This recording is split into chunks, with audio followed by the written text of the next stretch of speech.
بسم اللہ الرحمن الرحیم میں تفسیر علم نشرہ، یہ امام احمد رضا اکیڈمی سالنگر بریلی چھپی ہے۔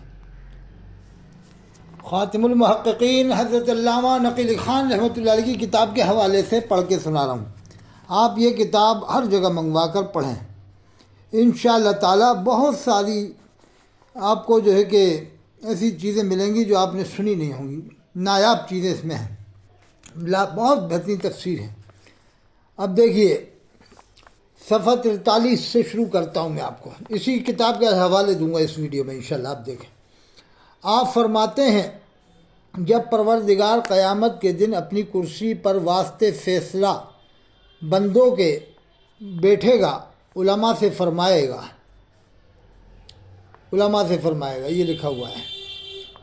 خلاصہ مانیے کہ میں نے اپنا علم و حلم تم کو صرف اسی ارادے سے عنایت کیا کہ تم کو بخش دوں، اور مجھے کچھ پرواہ نہیں۔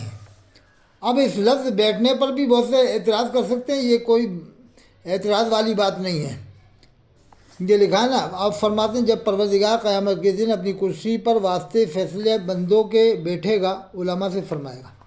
حالانکہ اللہ بیٹھنے سے پاک ہے، اللہ تبارک و تعالیٰ کی قدرت جلوہ گر ہوگی، بس یہ کہا جائے گا اللہ تعالیٰ کی قدرت جلوہ گر ہوگی، یہاں یہ معنی لیے جائیں گے۔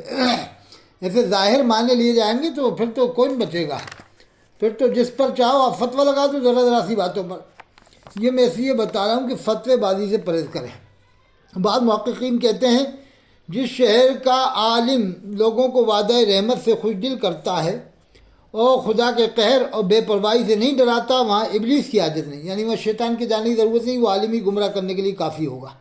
صفحہ 88، یعنی جو صرف اللہ کی رحمت دلائے اور ایک ہی حدیث پڑھے کہ 73 فرقے ہوں گے، 72 جہنم میں جائیں گے، پھر اس حدیث کو پڑھنے کے بعد شرابیوں، کبابیوں، سود خوروں، بے نمازیوں کو جنتی بنائے اور نمازیوں کو جہنمی بنائے۔ بس ایک ہی حدیث پڑھ دیں اور کہہ دیں کہ صاحب یعنی بے نمازیوں کو جنتی بنانا شروع کر دے ایک حدیث پڑھنے کے بعد جمعہ پڑھنے والوں کو، تو یہ لکھا ہوا ہے دیکھو۔ بعض محققین کہتے ہیں جس شہر کا عالم لوگوں کو وعدہ رحمت سے خوش دل کرتا ہے، خدا کے خیر بے پرواہی سے نہیں ڈراتا، وہاں ابلیس کی عادت نہیں، یعنی شیطان کی ضرورت نہیں وہاں جانے کی، وہ عالمی گمراہ کرنے کے لیے کافی ہو گیا۔ صفحہ 88، یہ تفسیر علم شاہ کے حوالے دے رہا ہوں۔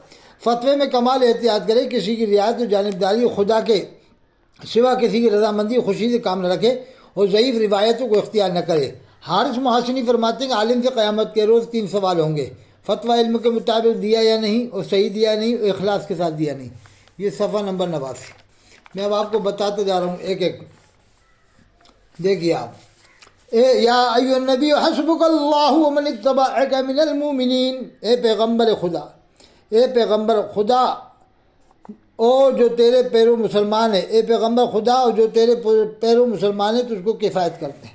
یا فاضل بریلوی نے ترجمہ کیا ہے کہ ایک غیب کی خبر دینے والے نبی، لیکن حضرت علامہ نقی علی خان اسی طرح ترجمہ کرتے ہیں ہر جگہ۔ صفحہ 97، یہ دیکھیے آپ، یہ صفحہ نمبر 100 میں، ہاں صفحہ 114 اور بتا دیتا ہوں میں آپ کو۔ لیغفر لک اللہ ما تقدم من ذنبک ما تأخر، صفحہ 113۔ آپ بار بار دیکھ سکتے ہیں، یعنی اے حبیب میرے، میں نے جو امور کے تجھ سے قبل از نبوت واقع ہوئے، قبل از اعلان نبوت نہیں لکھا، قبل از نبوت واقع ہوئے، جو قصور کے آئندہ واقع ہوئے سب معاف کیے، تم دل اپنا خوش رکھو۔ یہ صفحہ 114 اور صفحہ 115، یہ دیکھو آپ، یہ آیت لکھی انا فتحنا لک فتحا مبینا۔ اسی ترجمے پر یہ مولوی لوگ کافر بنواتے تھے، آج کل کے لوگ کافر کہہ دیتے تھے دیوبند والوں کو۔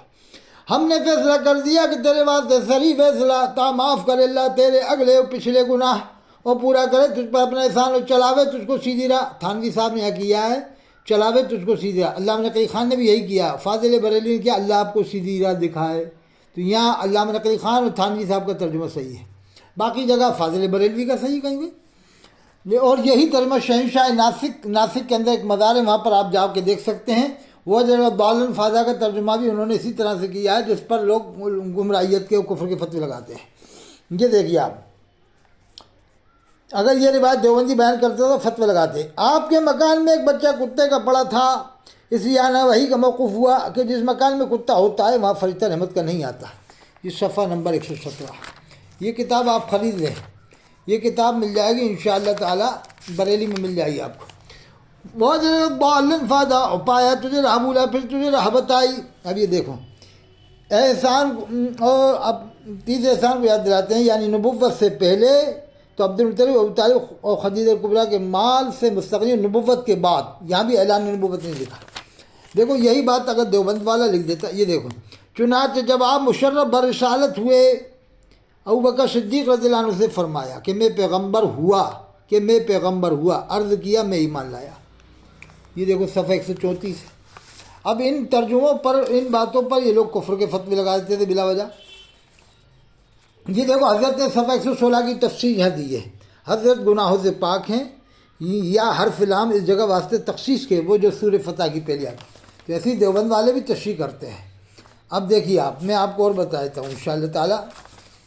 یہ دیکھو، اور اللہ تبارک و تعالیٰ جو میرے پاس اس بات کی گواہی کے ساتھ،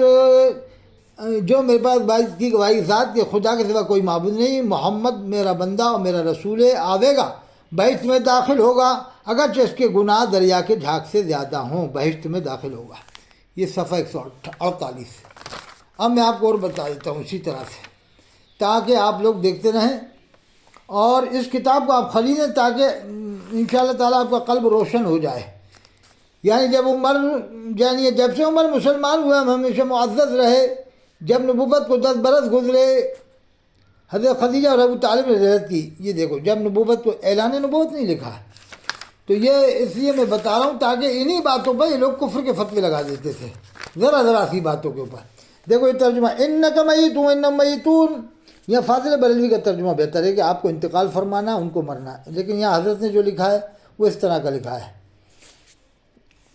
یہ دیکھو، یہ سامنے لکھا، میں اپنی زبان سے نہیں کہنا چاہ رہا، آپ خود سمجھ لو، حضرت فاضل بریلوی کا بہتر ہے۔ اب انشاءاللہ اگلی ویڈیو میں آپ دیکھیں گے انشاءاللہ۔